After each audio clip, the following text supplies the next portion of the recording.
We're almost always taught that fear is this bad thing, right? Something you have to push down, ignore, or just power through. But what if that's completely backwards? What if fear is actually a gift, a kind of built-in guidance system that's designed purely to keep us safe? Well, that's exactly what we're going to explore. I mean, you know that feeling I'm talking about. That sudden, out-of-nowhere sense of unease, that little voice in your head that just whispers, hey, something's not right here. We call it a gut feeling, intuition. But here's the big question for today. What if that feeling isn't you being paranoid? What if it's actually your most sophisticated survival tool kicking into gear? And our guide on this journey is Gavin de Becker's phenomenal book, The Gift of Fear.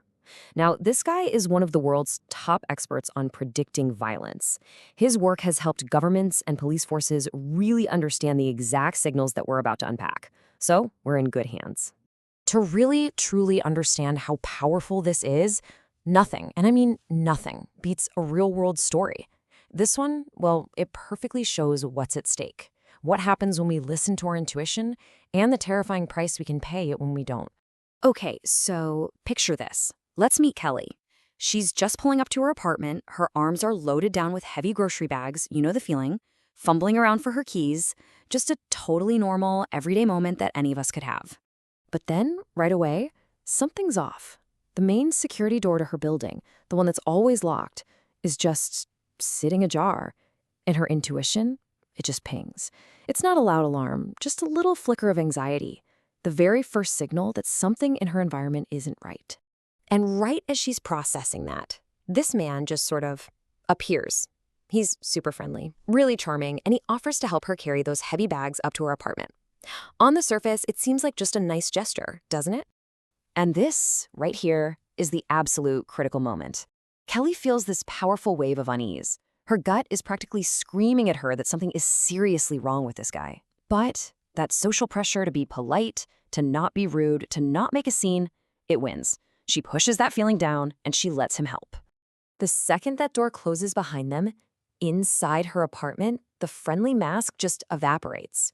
The man's real intentions become terrifyingly clear, and Kelly's suddenly in a fight for her life.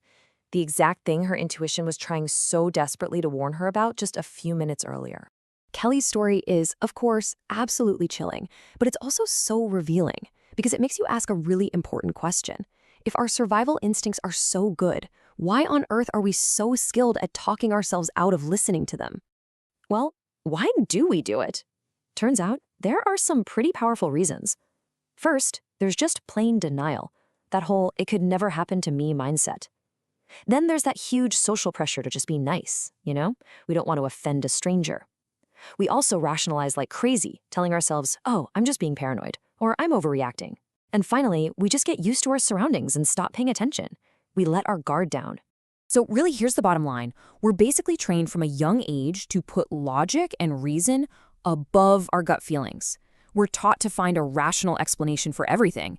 And in that process, we literally learn to silence our own best bodyguard. And that brings us right to the core, absolutely game-changing idea in de Becker's work.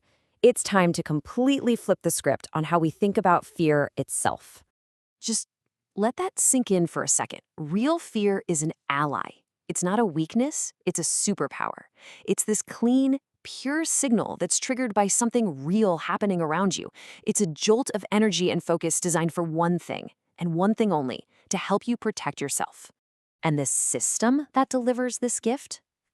That's your intuition. And no, it's not some kind of magic or psychic power. Think of it more like a supercomputer. Your subconscious mind is constantly scanning and picking up on thousands of tiny details.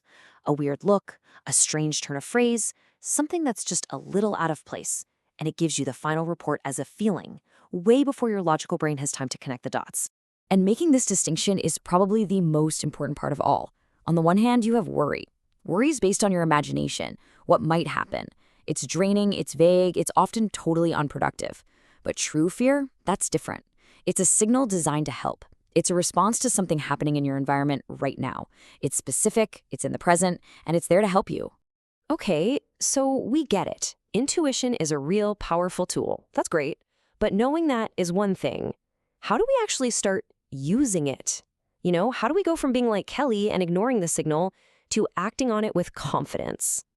Well, it really just comes down to a pretty simple 3-step process. First, just acknowledge the signal. The second you feel it, don't dismiss it. Just say to yourself, okay, I'm feeling uneasy right now. Step 2, get curious. Ask, wait a minute, what did I just see or hear or sense that's making me feel this way? Remember, your intuition is reacting to real data. And finally, and this is the most important part, take action. You don't need to prove it to anyone. You have total permission to cross the street, to leave the room, or to just say no. Your safety is always more important than avoiding a little awkwardness. So in the end, it really all comes down to a choice. Your intuition is constantly broadcasting, like a 24/7 security detail working just for you. It's always talking.